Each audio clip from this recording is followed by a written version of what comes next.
আমি জানি না ভাই, সংসারাদি জুড়াইয়া কেটা কতটুকু সুখে কেমন আছে। তবে কিন্তু আমি তেমন একটা সুখী না। কারণ আমি মানিকের কলিজার দি কাইটিয়া আমার ফ্যামিলির মধ্যে বন্টন করে দেই, খাইয়া উঠার পরে বলবে আসলে কলিজাটা লবণে অনেকটা কম হয়েছে। মানুষ এমনই আছে, আলমগীর ভাই কলিজা কাটিয়া দিলে কইব লবণ কম হইছে। মানুষ এমনই আছে, কলিজা কাটিয়া দিলে লবণ কম হইছে। মানুষের ভালোবাসা সর্বক্ষণে মিলে, আমার মতো সুখী যারা তারাই সুখটা বুঝে। মানুষ এমনই আছে,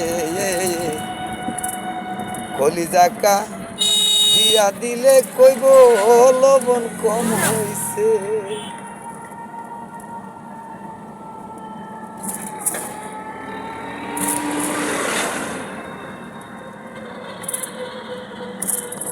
তবে পৃথিবীর সবার কাছে কেমন ভালোবাসা পান আর না পান, কিন্তু আসলে যারে নিয়ে সংসার করবেন সে যদি আপনাকে মিষ্টি করে কথা না বলে, আসলে সবচেয়ে বড় অশান্তি লাগে। দেখেন, আমি আজকে কুটি গেছি, আমি আমার ওয়াইফকে ফোন দিলাম আমি কুটি আছি, তোমার জন্য কিছু আনবো। সে কিছু নাজি গায়ে বলছে লাগবে না, অর্থাৎ মানে রাগ।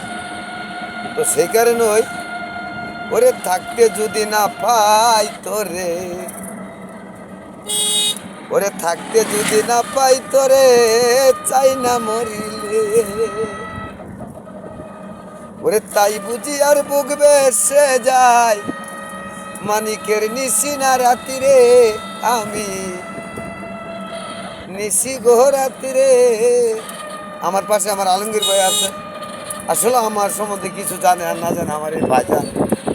সবসময় আমি কোথাও গেলে আমার এই শ্রদ্ধাভাজন ঐতিহ্যবাহী শ্রীনগরের আলমগীর ভাইকে নিয়ে আমি চলাফেরা করি। সবাই ভালো থাকবেন, সুস্থ থাকবেন, খারাপ বাজে কমেন্ট করবেন না।